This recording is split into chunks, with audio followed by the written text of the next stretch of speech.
Өзін қоршаған соқырлар қауымнан ышқынып, сытылып шықпақ болып, көктегі әлдекімге қос қолын соза түседі. Бейнесі жұмбақ таңсық әлемнің ғазиз иесіне жалбарынып тұрып, өзін қаумалаған мыналардан құтылғысы келеді.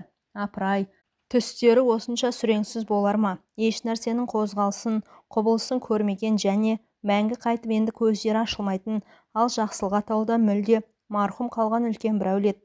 Иә, соқырлар әулет екен дейді. Жанарының орнына аппақ шер, кейбірінің көзін бүтіндей жайылып, дөңес жара басқан. Бұл ару, олар құбыжық. Сондықтан ба олар бұған ызалы, қызықтағысы келеді. Қолы тиіп ұстай-ақ қалса аямас. Соқырлар ашынған. Енді мәңгі бақи осындай қараңғы қапас тіршілікте қалатындарын сезінеді-ау. Сол үшін адамзат атаулыдан кек алғысы бар-ау. Сүйкімсіз, адырайған тарамыс қолдар ербеңдеп, бұны іздеп kesіп барады. Бірақ діріл қаққан нәзік қыз денені дөң басып шыңғыртып, бір құлын даусын шығарып қысайын десе, таба алмай сенделіп әуре. Тапсақ болды шіркінді, жүндей тұтып додасын шығарар ма? Қайтеді. Әйтеуір қолға түссе, оңдырмасы белгілі. Есі шыққан Айман алыстан жылтыраған жарық саңлауды көріп, соған қарай тұра жүгірді. Сол-ақ екен, мыналардың да бәріне бір сәтте көз біткендей, мұның соңынан тұра кеп қуады, қуып келеді. Аяқтары жерге тимей ұшып келеді, қуып келеді. Құдай-ау, соқырлар адаспайды. Соқырлар адаспайды деген сұмдықты кім көрген? Иә, олар жамандықта еш адаспайды. Тек жақсылықта ғана жон-жоссыз лағып жүреді шамасы. Ақыры сытылып шыққандай ма, қалай? Құтылып кеткендей ме, қалай? Шыңғырған ащы дауысқа жалт бұрылған.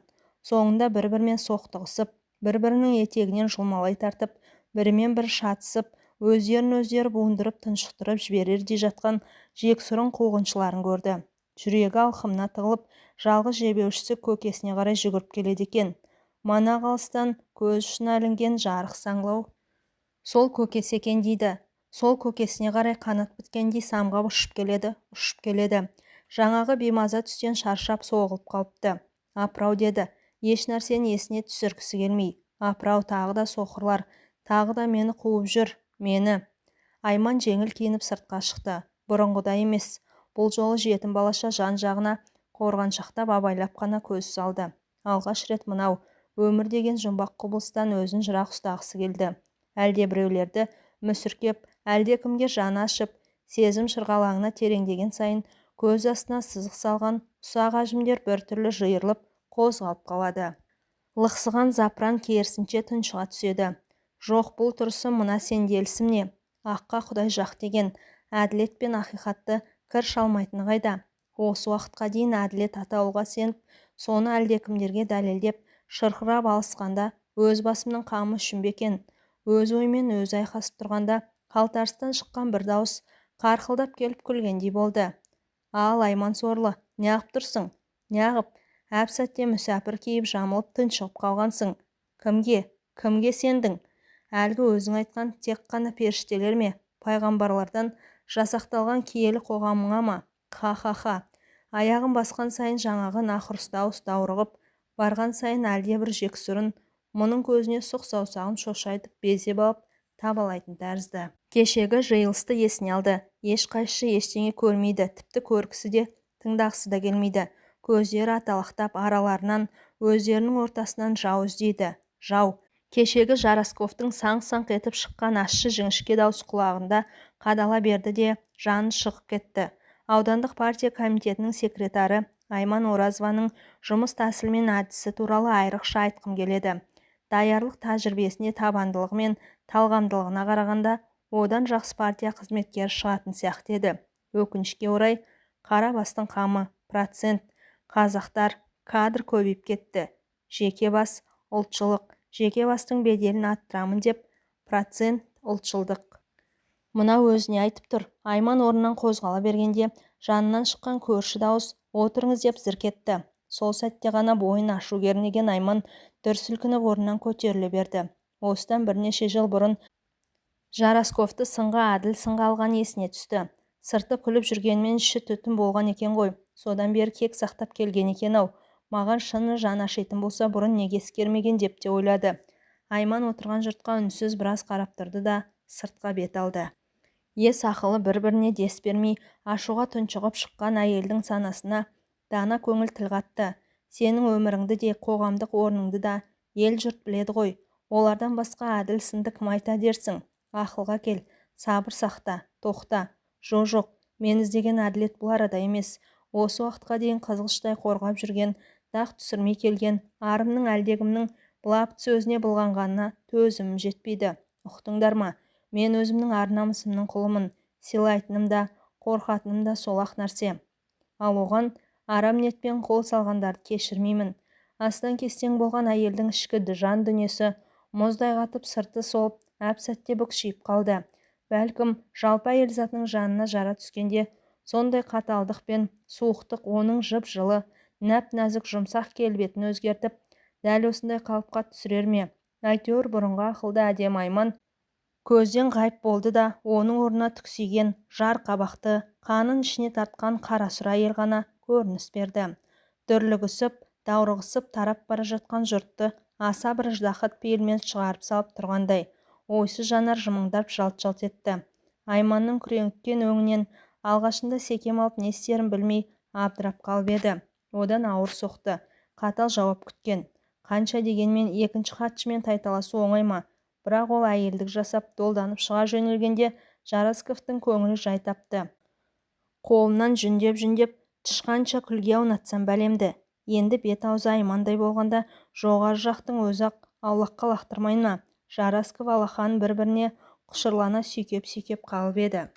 Жер дүниені қып-қызыл түске бояп еңкейіп бара жатқан күнге Айман да өз үйіне терезе алдына тұрып қараған. Балалық шағында да дәл осылай бесін ауғанда қызықтап селтиіп ұзақ тұрушы еді. Күш жоқ деді өз ойы. Иә, күш жоқ деп қайталады. Әділет деген міне, мынау деп кім оны қолмен көрсете алып еді.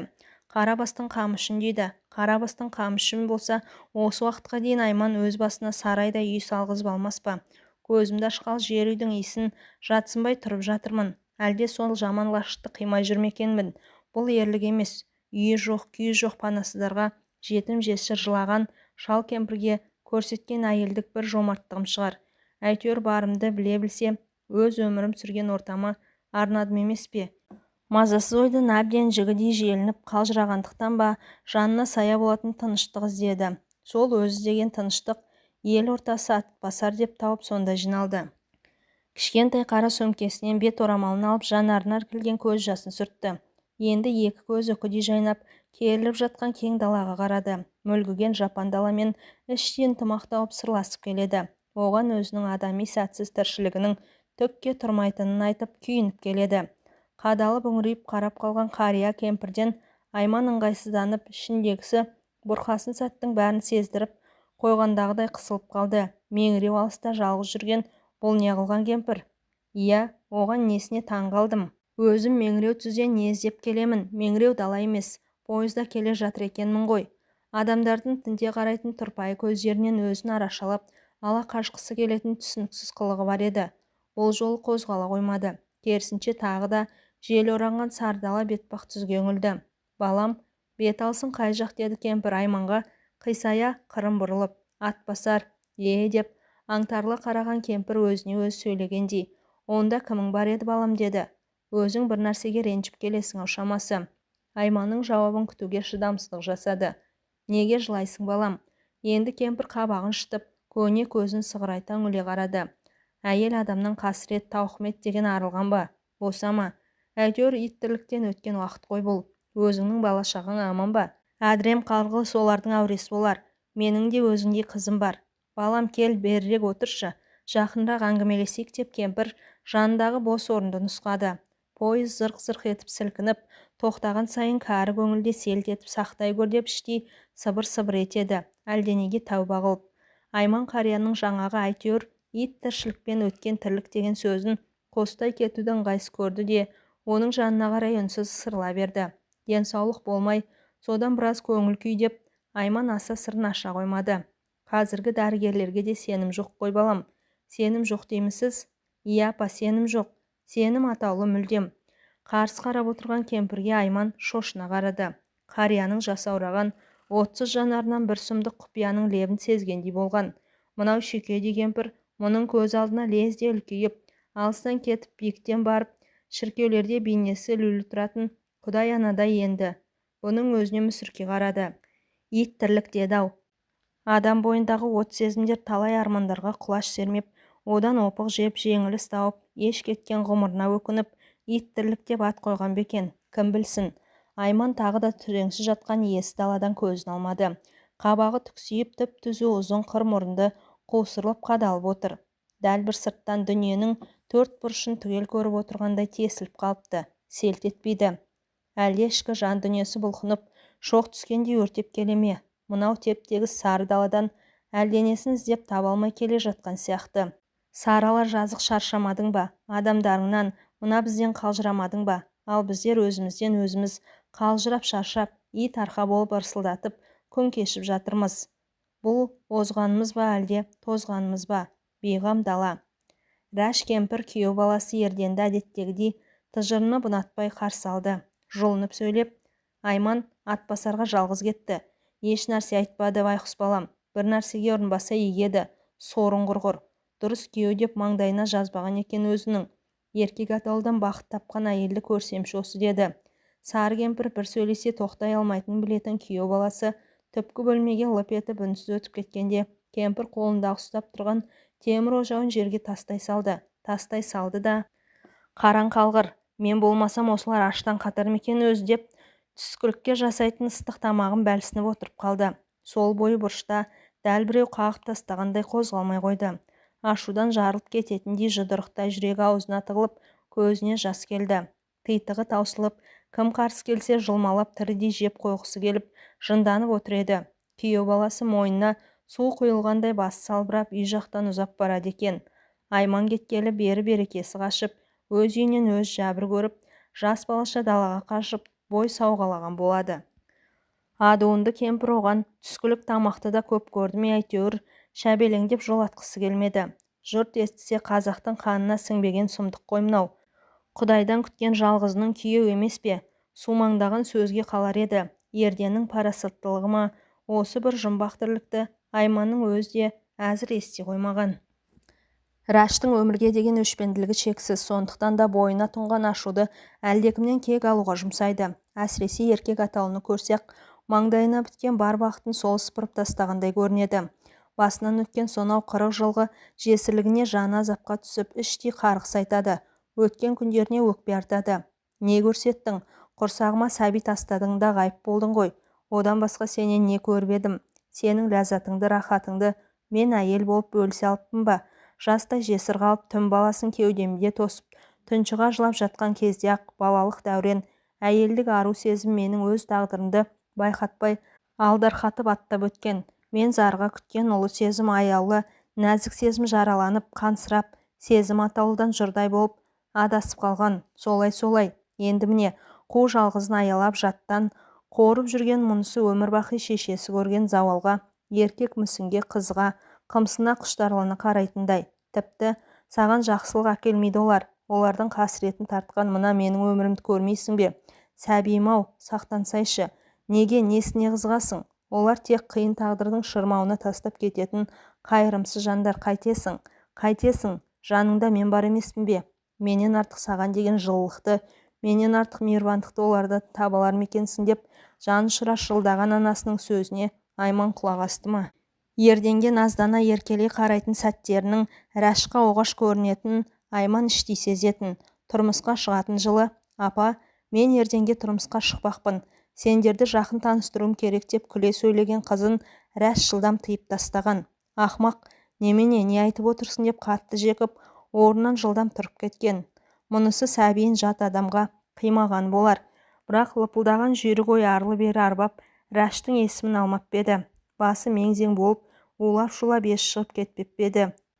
Өзіңнің жалғызың ғой, көргенің, тілеуін тілегенің осы емес пе? Осы үшін жастай жесір атанып, әйелдік сезім атауыны тас түйінетіп буып тұншықтырып жүріп, Айманым, Аймантайым, қарғам, қарлығашым, сен аман бол, сен үшін жүрмін деп, талай мүлгіген түннің қойнауында жастығыңды құшақтап, әйел сезіміне қарғыс жаудырып жатпадың ба? Сол жалғызың сенен кетем дейді. Рәш, сол жалғыздың сенен бүтіндей кетіп, басқа біреудің бауырына тығылмақ, Ерденнің сүйген жары боламын дейді. Рәш қанталаған көз жасқа толып, ақырып қалды. Даусы жарықшақтанып, Мен онда не үшін өмір сүрдім? Егер сен қыздың түбі кететінді білсем, өзімнің жалғыз қалатынды білсем, мен де о бастақ бір күнімді көру үшін. Рәш басын қос қолдап ұстап, білгенмін, жалғыз екенімді, тұлдыр екенімді білгенмін. Айтпап едім, маңдайыма біткен сені де, Құдай-ау, көп көрдің бе деп еңірей берді. Айман Рәшқа қарай тұра ұмтылды, тізесіне жармасып алып, мама, маматайым, кешіре көрші, мен қалжың айттым саған жай әншейін, сен не дер екен деп. Шешесін құшақтай алған ол бірге жылады. Сол жол екеуі де бірінші рет екі айрылған арнадай қатты босап, буын-буындар әлсіреп, қамығып іштей күйреп қалды. Рәш те сонда ғана қаншалық қиындықты бастан кешсе дағы, дәл мынандай төмендегенмін, дәл осындай өмірдің ауыр соққысын көрмегенін сезді. Көзінен аққан 6 тарам жасты сүртіп, солқылдап отырған Айманның бұрымын ұстап маңдайынан сүйді. Жарайды, қойшы жаным, жылама. Менде не ерік бар дейсің? Жарайды құлыным, жыламашы, қойшы енді деп жалынған болатын. Бірақ сол сәт әйел жүрек біртүрлі түршігіп, ашына түсіп, дәл біреуде өші кеткендей тісін қайраған. Бәлкім өз тағдырына болар. Соғыс кезі, қыстың аяғы деп, түкірігін жерге мұз болып түсетін азынаған уақыт келді. Сондай бір суық түн еді. Есікті соқылдата қаққан әлдекімнің даусы. Рәш, әй Рәш-ау деді. Бұл кім деп, күдіктенген жас келіншек білте шамды қолына алып есікке таянды. Мен ғой, мен Әлім. Әлім, Жағыпардың әлімі ме? Неғып жүрсің түн ішінде? Өй, немене сұрағыңды жаудырып, әуел есікті ашпаймысың? Ашпаймын. Неге ашпайсың, есің дұрыс па? Есім дұрыс Әлім. Сол өзің көрген баяғы Рәшпін. Бірақ есігімді не деп ашамын? Үйімде бұрынғыдай Қали Асқарым да жоқ. Ертең жұрт не дейді? Бұрын Қали Асқарының досы едің. Рәштің даусы әрі қарай үнсіз қалды. Иә, жетер. Етегіңе намаз оқып жүрген жоқ шығарсың. Тоқтат жауыз, не айтып тұрғаныңды білесің бе? Жоғал антұрған. Намысы қайнаған Рәш пештің қабырғасында сүйеулі тұрған балтаны қолына алды. Егер есікті бұзып кіремін деп әрекет қылса, тура Әлімнің басын шауып тастамақ сыңайы бар. Қарды сықыр-сықыр басып ұзап бара жатқан дыбыстарды Рәш естімеген. Әйтеуір әлгінің үні өшті, соны ғана біледі. Қолдар дір-дір етіп, екі иығынан әзер дем алды. Сонда осы Айманы анасының қиналғанын сезгендей бала болып жыламады. Тіпті шаңқ етіп дыбыс шығармады. Бесікке тақай келіп, Рәш кішкентай сәбиіне үңілді. Көзі ашық ояу жатыр екен. Аузын ашып қайта-қайта есінеп қояды. Жанарына көлкілдеген жас толып баласының бесігіне асыла кетті де, сүт кернеген топ-толық омырауын сәбиінің аузына тыққылай берді. Нәрестесі құмартып, еме түссе сүйсініп, жанар қорқыныш атаудан құтылатындай көрінген. Кеудемді сүйретіп тірі жүрсем, Қали Асқарымды адал күткенім. Өзіне өзі сыбыр-сыбыр еткен әйел басын бесікке сүйеген қалып әлсіреп, есеңгіреп кетті. Сөйтіп зареңгіреп өлермен болып, қу жанын жалғызының садағасы деп жүргенде, Айман Ерденге күйеуге шығып, одан егіз сәби көрді.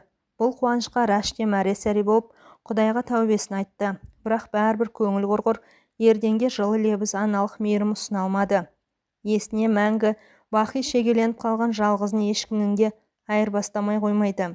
Керісінше от болып лаулап, түсініксіз қызғаныш бір сезім титығына тие берді. Кейде Айман шешесіне қадала қарайтын. Мама, сен осы неге сондай қаталсың? Ерденді жақсы көретін уақыттың жетті емес пе? Не үшін ұнатпайсың, айтшы дейтін. Қызының тосын сұрағынан Рәштің денесі біртүрлі жиырылып, ескі жараның аузын жұлып алғандай өзі тыжырынып шыға келетін. Енді немене, сенің күйеуіңді жақсы көруім керек пе? Сандалмай отыршы әрі. Айман бұдан басқа талай сұрақ қойғысы келетін, бірақ жалғыз шешемді ренжітіп алам ба деп тайсақтай беруші еді. Кейде кемпірдің ащы жауап тиіп кетсе, менің әлі есімде, біз Атбасарда тұрған жылдары сенің мас болған кездерің көз алдынан кетпейді. Сен ішіп алып жылайтынсың, өлең айтатынсың. Сонда әп-әдемі жап-жас кезің еді ғой деп, қызы да анасына екі-үшті тіл қататын. Сондайда Рәш таусылып, оқ деп ауыр күрсініп алатын, көзі жасаурап, сонау алысқа, соңында қалған ескі ауылға ой жүгіртетін. 22-мде әкеңнен қағаз келіп жесір қалдым. Онда қара қағазға сеніп жүрген Рәш жоқ. Несін айтамын, көргенімнің қайсы бірін жырлайын. 22-сінде жесір қалған қатын қалың ойдан қиялы болып кетпей, ауыл арасындағы өз сияқты қатын-қалашпен жылап-сықтап үлкендерден жасырынып ішсе, ол кезде оған де тәубе деген балам. Кемпір тамағы қырылдап, аузына темекісін қыстыратын. Айман шешесінің қиналып кеткенін түсінетін, 22-дегі уыздай жас келіншектің аңырап жесір қалып, қара жамылған бейнесі көз алдына келетін. Аузына темекісін салып, көк түтіннің арасында қалың ойға кеткен шешесін аяйтын, жан ашитын, тіпті сол бір сүреңсіз сұрақты жөнсіз қойып отырған өзін ақымақ санайтын. Өзін тірі жетім етпей, дұрыс тәрбиелеп, жаны шүберекке түйіп жүріп, оқытқан анасына бұрынғыдай тіке қарауға бата алмайтын, көзі сүрініп жерге түсетін. Өзіңнің жас жаныңды кімге бола пида еттің? Мен үшін бе? Мен не жақсыға келдім? Кейде сол парша-парша болған өміріңе, жолыңа кедергі болған маған да өшігетін шығарсың. Сен қайдан түсінесің, балам? Сенің төрт түлігің сай болса, менің өткенімді бір сәт түсінуге мұршаң қайдан келсін? Түсінуге, бөлісуге тырысқаныңмен, ол тағдырдан сен мүлде алыста жатырсың. Саған әлденен сыр етіп айтсам, шошисың-ау деп қорқамын. Бірақ сенен жалғызымның несін жасырамын? Сені жақсы көремін. Саған жаным шырылдап отырады. Бірақ бір түйткісіз ой мына мені анау өз күйеуің Ерденнен қызғанады. Мұндай сұмдық пенде атаудың басына бере көрмесін. Сені жақсы көріп, әлі күнге дейін балаша еркелетіп отырады. Менің аналық жан жүрегім. Сені қызғанамын, Ерден жиіркенішті. Иә, сен тұрмысқа шыққан күн-ақ жүрегім қанжылаған. Ал ендеше маған неғыл дейсің? Сені қызғанамын, жалпы еркек атаулыдан төбе құйқам шымырлайды. Маған олар бірін-бірі жалмап жейтін ажал іспетті көрінеді. Олар түбі жоғалатын, ғайып болып, мәңгі ұстатпай кететін пенделер сияқтанады да тұрады. Мен оларға сенбеймін, Айман. 22-мде жесір атандырып, шырылдатып тастап кеткен сұм тағдырдың иесі де солардың бірі еді ғой. Әйел бойындағы сезім байлығын боршалап тіліп, өмір бойы қанын ағызып, көзінен сорасын ағызып кетпеді ме? Қорқамын. Еркек пішінді жан иесін көрсем, мына қартайған қу жанымды қоярға жер таба алмай қиналамын. Сен бұл құбылысты түсіне де алмассың. Мендегі мәңгі өкпе, оның орнына қалай оп-оңай ұмталамын. Бір үмітім сен едің. Қарлығаштай қорып жүргенде сен анаңнан гөрі Ерденді жақын тарттың. Білемін, жасырмай-ақ қой, жақсы көресің. Ал мен сонда өмірімде ешкімге қызықпаған сорлы жан, сенің әкеңнің аман-есен келуін Құдайдан жығылып сүрініп тілеп жүргенде, ол майданнан оралмайды. Той-томалақта болса да, жиналыс атаулыда да, солар сөйлеп тұрса өзімнен өзім ашуланып, тарылып ақыры ренжіс тынатынмын. Білмеймін, бұл маған жазмыштың жіберген бір ауыр жазасы шығар, балам. Мейлі жыла, мейлі күл, қарт анаң осылайша жатырқап, құрысып қалған. Менің ұғымымда еркек әйел жаралу үшін жаралған сияқты. Құлыным, сені қызғанатыным да сол. Әй, бірақ сен мені түсіне алар ма екенсің? Кейде үнсіз ой үстінде қалған шешесіне, Айман, мама, мен сол бала кезімде сен мас болып жыламаса екен, одан соң жадырап жайраңдап күлсе екен деп тілейтінмін. Бірақ сенің көңілді сәттерінің бірі де есімде қалмапты дейтін. Рәш кемпір қойшы болды деп қызын қайырып тастайтын да, аяғын сүйрете басып орнынан тұрып кететін. Айман Атбасардағы нағашысының үйіне де симай, өзіне жалғыз өзіне тағы бір қолайры жерді іздестіріп, ойланып отыр. Алғашқы келген күн еш нәрсені ойламауға тырысып, таңертең салқын қымыз ішіп, одан кітап оқыған болып, өзін-өзі алдаусыратқанмен ішкі дүниесі қопырылып түсіп, маза бермейтін. Қас қарайған шақта аулаға шығып біраз отырып қалды. Қарапайым тып-тыныш тіршілікте жететін нәрсе жоқ екен. Нағашым қандай бақытты жан. Әне әйеліне сары қасқа сиырын байлап, кешкілік сауынға дайындап жүр.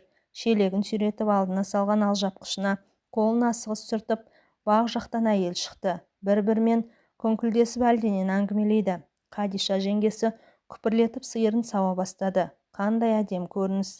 Бәлкім барлық адамға да дәл осылайша қарапайым өмір кешу керек шығар. Сонда ғана жан дүниең бай, пейілің кең, көңілің дархан болар ма еді. Аймантай, Атбасардың кешкі салқыны болады. Үйге кірсеңші. Жаурап қаласың ғой. Кешке жақын масаларымыз да мазалап кетуші еді. Аңқылдап сөйлеп жанына келген нағашысына Айман, дала салқын қандай жақсы. Сіздер жақта жел бар, қозғалыс бар. Сарайым ашылып қалды. Біздің жақсы да әйтеуір екі иығымнан әрең дем алып зорға жүремін. Айман әсіресе әрең дем алып зорға жүремін дегенде жанарына жас толып іркіле қалды. Орнынан атып тұрып нағашы ағасының иығына асыла кетіп еңіреп бір жылағысы келген. Құтқаршы, құтқара көрші. Мен әбден шаршадым ғой, нағашы аға деп солқылдап, бір емін-еркін еңірегісі келіп еді. Бірақ қырықтың қырқасына ілігіп, самайын ақ шалғанға жылап, еңіреп мына қарапайым жандардың жүрегін жаралағысы келмеді. Іркіліп қалған жаста көкірегінен ағытылып шыққандай өксікте сыртқа көрінбей іште тығылып қалды. Жақсыға қайтамын-ау деймін. Айман жеңгесіне қарады. Біраз уақыт демалып жатпаймысың?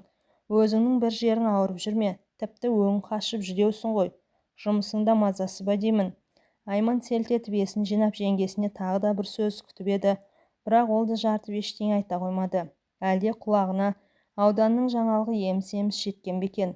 Білмеймін әйтеуір деп Айман биік қабағын түйіп тағы да біраз азынатып күрсініп алды. Адам кейде бәрінен запы болып жалығып, жанына жайлы жер іздеп, тұңғиып тыныштыққа сапар шеккісі келеді екен.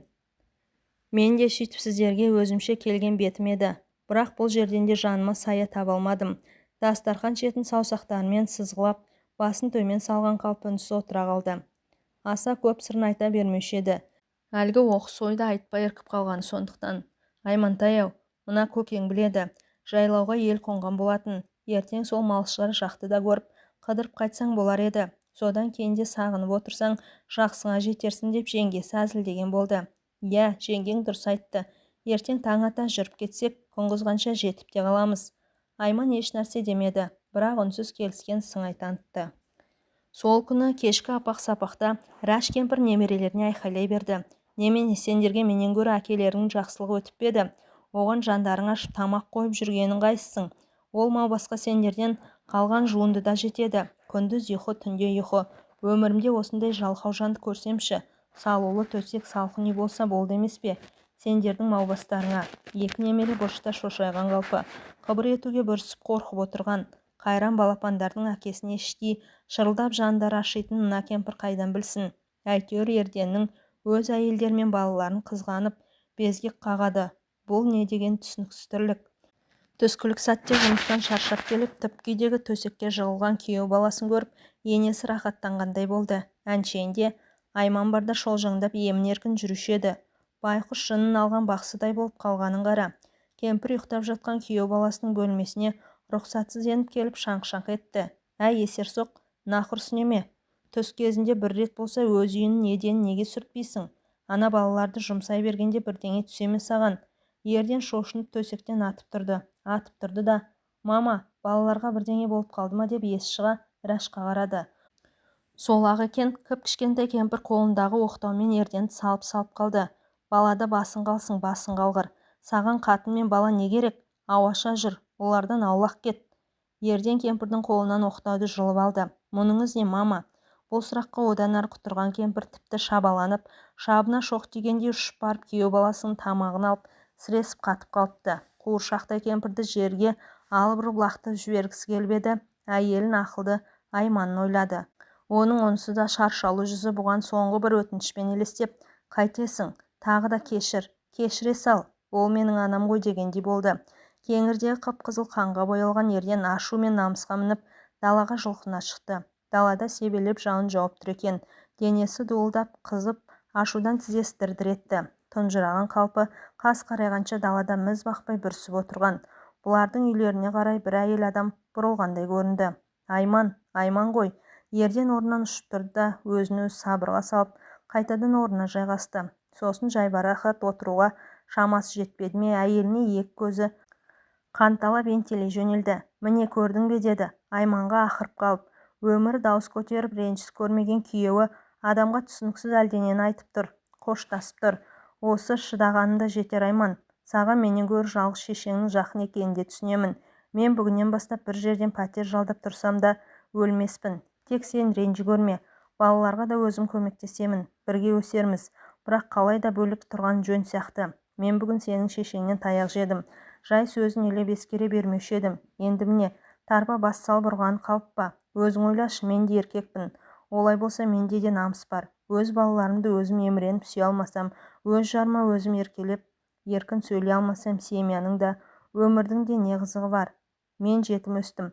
Бәлкім жасықта шығармын. Саған өз сөздерімнің бәрін айтып, түсіндірмесем тағы да болмайды. Өзің айтшы, осыдан басқа қандай шешім жасамақпын? Айман Ерденнің тырналаған тамағына шытынай қарады. Қойш Ерден, не айтып тұрсың? Жүрші үйге. Қойш, кешір Ерден, Құдай-ау, бұл не тағы? Ерденнің қолынан ұстап алып оны жетелей кірген.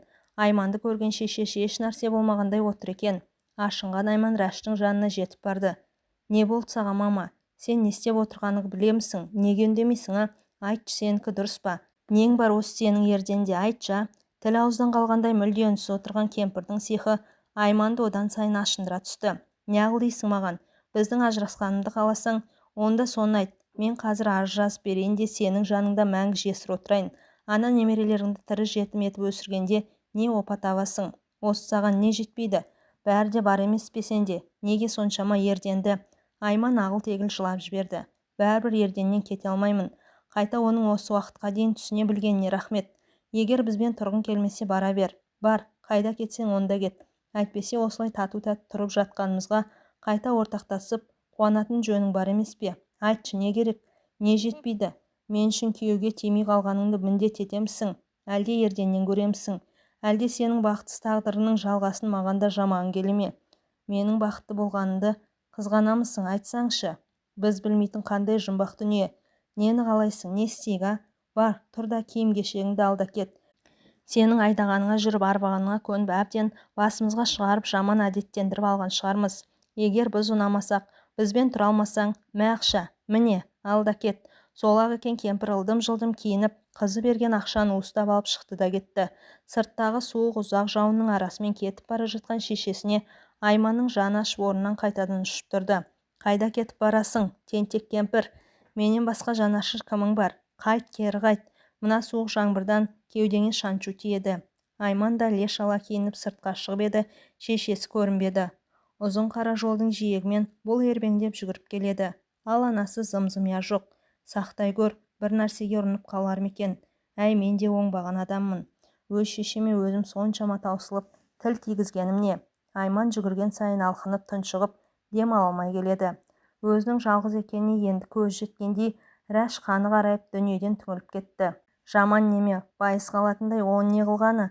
Менен гөр күйеу қымбат екен ғой, ақымақ. Сен менікі, менің өзімдікі емеспісің. Менен басқа адал жанашырыңды табамын десең, жазаңды Құдай берсін. Сені мені ғана жақсы көріп, мені ғана ойласаң етті. Егер сен керек етпесең, онда маған кім қарамақ? Рәш екі өкпесін қолына алып, Атбасарға апаратын жолға әрең жеткені осы еді. Соңынан жаншырап жүгіріп келе жатқан Айман мен ерденді көз шалып қалды. Сол-ақ екен, біртүрлі ет жүрек елжіреп қуанып көзінен ыстық жас ыршып кетті. Құлыным-ау, ақылсызым-ау, жалғызым-ау деп иегемсеңдеп, бетін екі алақанымен басып алып жылап отыра кетті. Иттің ғана баласы, сені жақсы көріп, қызғанғандықтан-ақ өлтіретін болдым-ау. Жаман қыз, қандай бақытты едің. Күйеуің бар, балаң бар. Менің басымдағы қасіретті саған бермеге тәңірім. Мен бір бақытсыз жанмын. Ал бақытсыз жандар бақытты адамдарға қызғанышпен қарайды екен. Мен сенің бақытты болғаныңды қызғанбаймын, керісінше қорқамын. Бақытсыз жан шынайы бақыттан қорқатын көрінеді, Аймантай. Бұл сөздер айтылған жоқ. Іште тұншықты. Кешірші, мама, бәріне кінәлі өзің екенін түсінші. Бәлкім менде де қателік деген жететін шығар, қайдан білейін. Нең бар осы ерденде, қайтесің соны? Саған бір нәрсе деп қарсы келді ме? Сенің бізбен тұрып жатқаныңа қуанбаса ренжіген күні болды ма? Саған не жасайық, айтшы? Әбден мазаладың ғой бізді. Өзің ойлашы, сенен басқа біреу болса, осындай күйеу баласының барлығын мақтан етер еді. Ұлым десең ұлың болады. Ол байқұсқа не істе дейсің, айтшы? Айманның үлкен көздерінен аққан жасты етегіне толды. Шешесінің алдына тізерлей отырып алып, кеудесіндегі талайдан шыққан жүрген запыран құсаны аһ ұрып ағыттай бір келіп. Рәш соны тағы да құлақ асқысы келмей, ден қойғысы келмей тағы да жиырылып, жақтырмай тыржиып алысқа көз жіберген. Сенде несі бар? Сенен ауаша жүрсін. Сен отырған жерде отырмасын. Сен жатқан жерде жатпасын.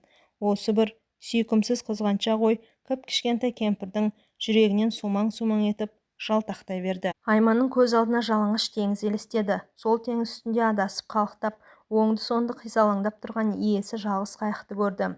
Толқын қалай ұрса солай қозғалақтап, бақытсыз қалған қайық көз алдынан кетпей қойды. Кешегі сыйлы, ел құрметіне бөленіп жүрген өзінің бағасы жарас кісінің енді бүтіндеу мүмкін емес екенін түсінді. Әлгі әншейіндегі жаны қалмай жалпаңдап амандасып, жік-жапар болып есендік сұрап қауқылдасып жататын күзетші кемпірдің де бүгін таңертең иегі әрең қозғалып, зорға амандасқанын әуелі мұның тіпті жұмысқа келе жатқанын ұнатпай, қарағанын байқағанда күйініп кетті.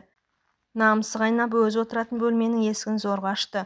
Үстелдің үстіне әлдекім аудандық газетті әкеліп қамқорсып қойып кетіпті. Өзі туралы Жарасковтың сөйлеген сөзі қысқартылмай-ақ толық берілген екен. Сәл сынасаң Оразова жолдастан қайырым күтпе, дөрекі сөз естисіз, қудалауға қаласыз. Өсек аяңға тіпті домалақ арыз ұйымдастыруға да ол кісі себеп. Айман орнынан атып тұрды. Жанұшыра есіктен жүгіре шықты. Сол жүгіріп шыққан қалпы Жарасковтың кабинетіне кіріп келді. Адамдық қасиетің қайда? Менің арымды ластауға қандай қақың бар? Ар намысты таптауға право берген кім саған? Менің көрсеткен дөрекілігіме, қудалауыма, өсек аяғыма ұшыраған кім бар? Қане, дәлелдемеймісің, жауыз? Айман Жарасовқа тесіле қалған болмаса, жаңағы алқымына тығылған сөздерді айта алмады. Ол қызулықты соншалық қинала тұрып тоқтата білді. Партиялық мәдениетке сай келмес деп өзін тежеп үлгерді. Сосын еңсесін әрең көтеріп, Жарасковқа тағы да бір қараған. Жарасков жолдас, сіздің сөзіңіз нақақ. Жала болғандықтан газет арқылы жариялы түрде кешірім сұрауыңызды талап етемін. Айман ұзын қастарын кере сөйлеп бұрыла берген. Сол сәт шыңқылдаған әдепсіз дауыс естілді. Сіздің бізді сынауға праваңыз бар. Ал біздің сын әділ болса, турасын білгің келсе, мен сенің жауыңмын. Былтырғы мені сынаған сәтіңнен бастап, мен саған орғазудамын. Сен тек менің озбырлығымның қасірет шегуің керек. Мен саған қарсы бағытталған өз ісімді бастадым. Енді күресіп көр. Жолдас екінші хатшы. Біле білсең, менің сөзім аудандық газетке басылып шыққаннан бері сенде қазір бедел жоқ. Ол әлі басы, аяғы Жарасковты тұқып қалды. Аяғы деймісің? Аяғы немен бітпек? Демі таусылғандай Айман үні әрең шықты. Аяғы өліммен. Мына сенің өлігіңмен. Айман шошып кетті. Неге екені белгісіз. Сол сәт құлағына қаралы әуен, аңыраған жоқтау талып жеткендей болды. Өлім деймісің? Топас адамдар неге соншама көп? Топастықтан түп төркіні қайда? Айман әлдекімге кекесімен мырс етті. Адамның бәрі бірдей, жаманы мен жақсысы болмайды деуші едім. Оларды түр-түрге бөлген қателік, көргенсіздік. Адам табиғаты бір, адамдар бір-бірінен артық болмайды деуші едім. Жаттанды пікірдің шырмауынан шыға алмай жүріппін ғой. Ақтар, қаралар, сарылар, қызық-ау, бөлініп өшігіп, ұғыспай ұғысқысы келмей жүрген жандар, жан иелері. Бала көңілім, бала жүрегіме сеніп жүре бергенмін. Енді соған өкінемін бе қалай? Бала қалпында қалып қойған үлкен адамдарды не дейміз? Шала дейміз бе? Ал сол шалалар өңі күреңіткен Айманның жанарының астында ұсақ-ұсақ әжімдер қозғалып дір-дір етті.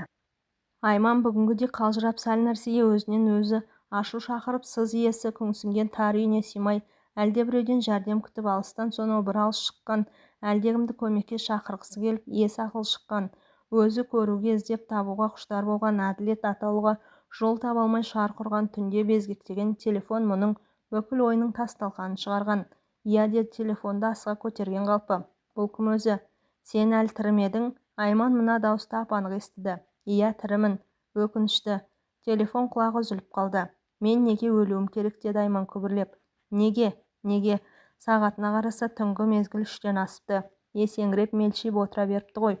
Орнынан әзер көтеріліп, тәлтіректей басып келіп телефон құлағын көтерді. Зәуре, кешір, мен ғой. Мен қорқыныш деген бәлені осы уақытқа дейін сезінген емес едім.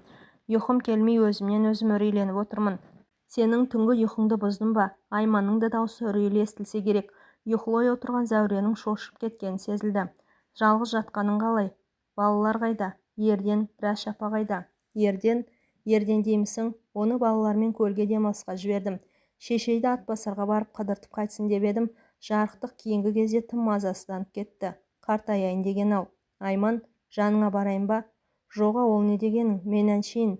Зәурешан, бүгінгі түн тып-тыныш жұп-жұмсақ, иә? Мен қазір сағат 3. Бұйырса тірі пендеге таңда көрініп қалар. Ұйқыңның шырқын бұздым-ау. Айман соңғы бір сөздерін аяқтай алмай таусылып, ауыр күрсінді. Мен осы науқастанып жүрмін ғой деймін. Әйтеуір кеудем тас басып тұрғандай болады да тұрады. Тағы да күрсінді. Бұл жолы қоштасқандай сыңай танытты. Шешем жарықтық менен айырылса қайтер екен? Тым жақсы көреді. Әттең, күйеу баласына да сол сезімнің кішкентай бөлшегінен бұйырар ма еді? Ерден тамаша жан емес пе, Зәурежан? Өзің айтшы, балаларда қандай? Зәурежан, мен аяқ астынан алысқа жолаушылап кете қалсам, шешейге көз қырыңды сала жүр. Үлкен адам ғой, көңілін қалдырмағайсың. Ерденге де соны айт. Ал балалар өседі ғой. Өзім де өстім емес пе? Айман өзінің жұмбақтап, тым түсініксіздеу сөйлеп кеткенін жуып шайып, мен де бір дәл бүгін жол жүретіндей деп ақырын күлген болды. Бірақ әдетте сырын ашып, ағынан жарыла бермейтін тұйық жан сонысына қайта басты да телефон құлағын тастай салды. Орнынан тұрып қараңғы бөлме ішінде әрлі-берлі сенделіп жүріп алды. Сосын титықтап, әртүрлі сүреңсіз, сұрықсыз ойлардан жаны шаншылды ма, төсегіне келіп сұлқылап түсті. Шаршадым деді күбірлеп. Төзімім таусылды деді. Жаңа ғана жаным жай тапты ма деп жатқаны сол еді, шаштарын иығына төгіліп, апыл-ғұпыл орнынан атып тұрды. Өзіне өзі бұрынғыдай сабырмен ие бола алмай көтеріліп кетті. Неге бір селт қозғалақтап сілкіленіп жан-жағына көз салмайсың? Қашанғы жырақта үнсіз қалғып мүлгіп тұра бересің? Қарамаймысың? Жұрттың улап-шулақ соңынан еріп барады. Кімнің бастап бара жатқанын қалың көпір сезе ме? Сен, о Құдай, сезіп білуің керек. Айман өзінің кімге сөйлеп отырғанын сезбеді. Ол жарасыққа ұрсып, жер түбіне жетіп, қаралап отырмын деп ойлады. Ай сәулесі өлеусіреп, қана түскен қараңғы бөлмеде жалғыз өзі. Ана босағаға мың, мына төрге бір сеңдей соғылды. Мама, ертеңді түсін. Ол да алдал жан, ұқтың ба деді. Мен де адалмын. Себебі қолымдағы билікті пайдаланып, жылы жұмсақ жерге әлдекімдерше жанталаса қоймадым. Сұп-суық жалаңаш босағада сүйеніп тұрған әйел баж ете қалды да, әлдекім қараңғы үй ішіне қуып жүгіргендей ентелеп келіп, мөп-мөлдір көгілдір түсті сірке суын сүйсіне сімірді. Көңіл түкпірінде ғана қалықтап қалған осыдан 5-6 күн бұрын көрген түсі ұмытылып бара жатқан суреттер есіне қайта оралғанда селт етіп көзін қайта ашты. Япыр-ау, күйбеңдеп жүріп мән бермеппін ғой. Тіпті көңіл қойып сол көрген түсімді де жори алмаппын ғой. Өзін қоршаған соқырлар қауымынан ышқынып бір сытылып шықпақ болып, көктегі әлдекімге қос қолын соза түседі. Бейнесі жұмбақ, таңсық әлемнің ғазиз иесіне жалбарынып тұрып, өзін қаумалаған меңіреу қауымнан құтқар деп жалбарынады. Апыр-ау, түстері осындай сүреңсіз болар ма?